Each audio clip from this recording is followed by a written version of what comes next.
Namo Narayana, and welcome back. I'm joined today by Freddie, the giraffe. Yes, named after Freddie Mercury. I also have a pig named Bowie, because, music. Today we are reading chapters 43 and 44 in the Ramayana. And I actually don't think I have any stuffed monkey around here. I used to. Gave it to a friend. Chapter 43 is called Bhagiratha's Bringing of Ganga. Rama, after the god of gods had gone back, Bhagiratha, pressing the earth with his great toe, meditated on Lord Shiva for a year. After the year was over, that consort of Uma, who was saluted by the entire world, told the following to the great king.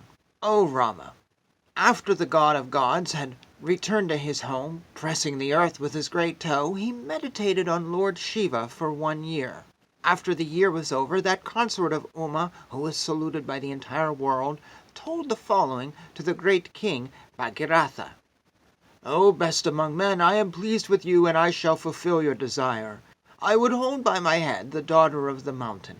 Then the elder daughter, who was golden, who was saluted by all the worlds, took a great form, and fell down from the sky on the auspicious head of Lord Shiva with unbearable speed.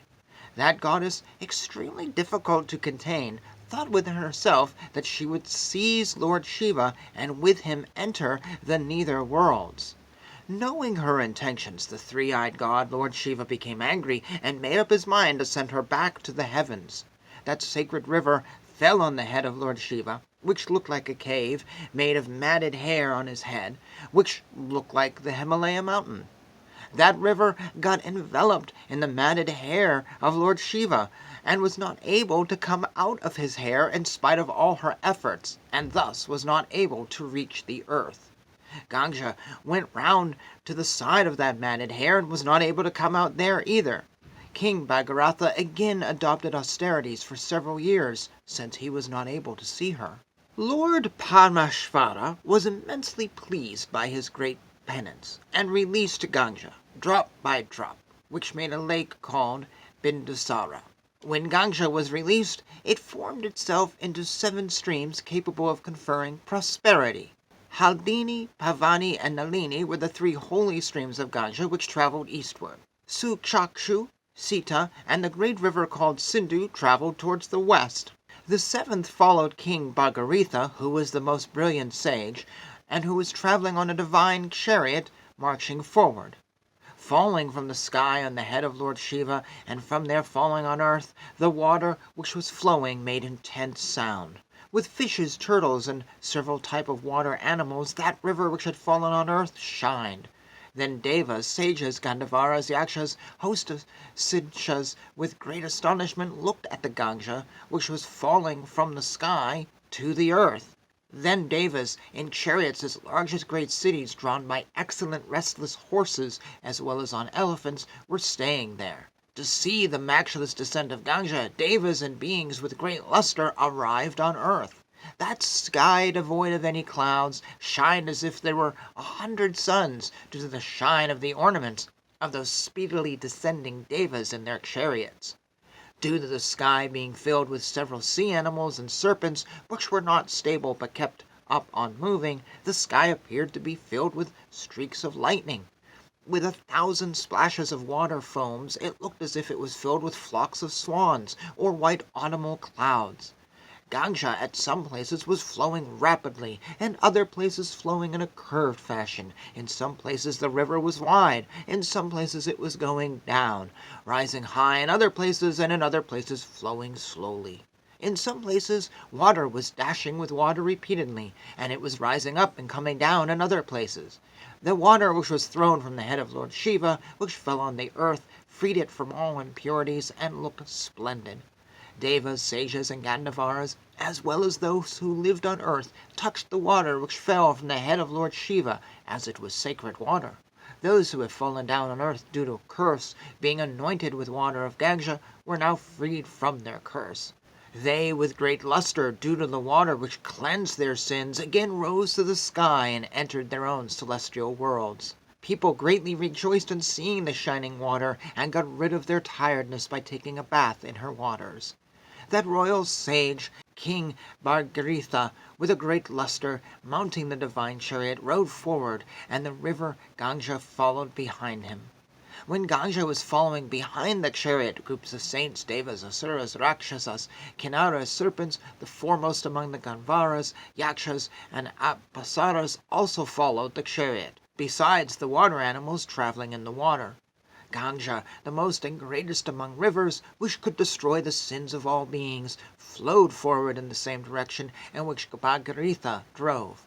Later, while flowing, it inundated the sacrificial ground of Sage Janu, the performer of many yagnas. That sage who was performing a yagna, seeing the pride and fury of the river, flew into a great rage and surprisingly drank all the waters of the river. The devas and sages, along with the Gandharvas, were greatly surprised seeing that and worshipped that great sage Janu, the best among men. They also worshipped Ganga and requested her to be the daughter of this sage. Then that sage, with great luster, was greatly pleased and released the waters of the Ganga through his ears. Therefore, Ganga is also called Jahnavi. Ganga, the best among rivers, following the chariot, reached the ocean and also entered the Rasathala to fulfill the desires of King Bhagiratha. That royal sage, after having brought the Ganga with his great efforts, with a great sorrow saw the heaps of ashes of his grandfathers. Thereafter, that excellent water of the Ganga inundated those heaps of ashes and purged their sins, and sent all the 60,000 to heaven. Thus ends this chapter. Chapter 44, Brahma's Blessing of King Bhagiratha. The king, followed by Ganga, reached the ocean and then entered the lower regions of the world where the sons of King Sagara were made into ashes. After the ashes were inundated by the sacred waters, the Lord of all the worlds, Lord Brahma, addressed the king. The 60,000 sons of King Sagara who were liberated have gone to heaven like devas. As long as the waters of the ocean are there, till such time, the sons of King Sagara will stay in heaven. This river will become like your eldest daughter and will be known by your name, Bhagirathi. The divine Ganga will be known as Tripathaga as well as Bhagirathi, flowing and purifying all the three worlds. King, you performed your rituals to ancestors with this water and fulfilled your vows. Even by your ancestors, who were highly renowned, who were followers of Dharma, and who were the greatest among your clan, this desire was not fulfilled. Similarly, even by Anshuman, who had matchless power in this world, the vow to bring the Ganga was not completed. O blessed one, even your father, King Dilipa, who is a royal saint, who is greatly virtuous, who has the luster of a sage, who was equal to me in austerities, and who abided strictly by the tenets of Dharma, was not able to request Ganga and bring her to earth. The vow has been now fulfilled by you. You have obtained special fame in this world and will be highly revered. By your act of bringing the Ganga to this earth, you have secured the greatest place in Dharma. It is befitting that you purify yourself by taking a bath in the sacred waters and acquire the result of your blessed deed. Perform oblations to all your forefathers with this water, and I wish you safety, for I am going back. You also may please go back to your place. The highly renowned God, the Lord of all Devas, the grandfather of all the world, Lord Brahma, after speaking like this, went back to the world of gods, by the same way by which he had come. That famous royal saint, King Bhagiratha, as per the normal way and as per the principles of justice, performed the highest oblations with the water to the sons of King Sagara, became purified, entered his own city after fulfilling his desire, and ruled over it. The world became happy in getting Bhagiratha as their king. After fulfilling his desire, he was freed from all worries and got all his sorrows mitigated. Rama, this story of Ganga has been told by me to you in great detail. The evening time is nearing, and you will attain prosperity. This sacred story of bringing Ganga from the heaven would confer prosperity, fame, longevity, and progeny to those Brahmins, Kshatriyas, and others who recite it. Their forefathers would also be extremely pleased.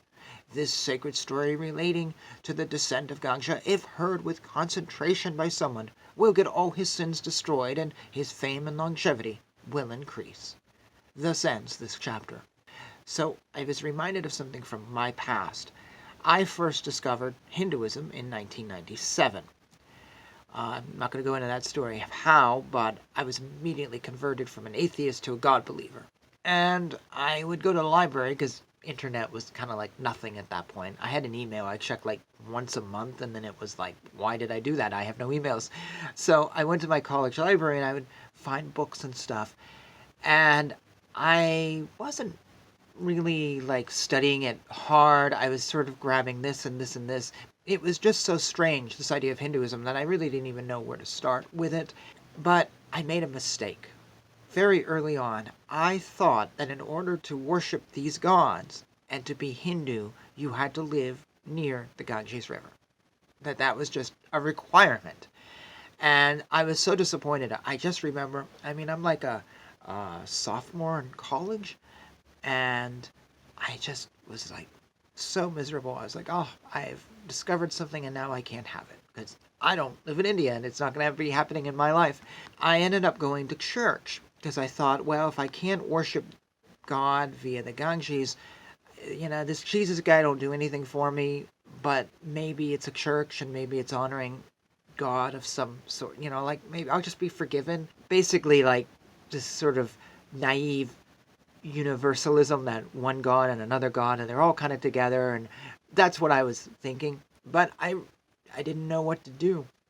And I didn't want to give up on this. And I'm kind of glad I went to church. I got a lot of studying out of it for a few years and learned a lot of stuff. And it kept me on my journey. Because if I'd not gone to church, I literally was like, I'm lost. I can't do this. That was my journey. And it derailed me because I had this wrong bit of misinformation very early on. On one hand, it derailed me, but on the other hand, I got to learn about a lot of other great things and experience a lot of other things, good and bad. Though now I feel like I've returned to my source and I have to like make up for lost time. Sometimes I feel like, oh, I wish those few years of being lost, I hadn't been lost. But such is life. Oh well. Anyways, that's what I thought of when I was reading this, was my own background. So, your thoughts, your comments? Hey, your own story would be nice too if you want to share it down below. And until next time, Hare Krishna, Krishna Krishna, Hare Hare, Hare Rama, Rama Rama, Hare.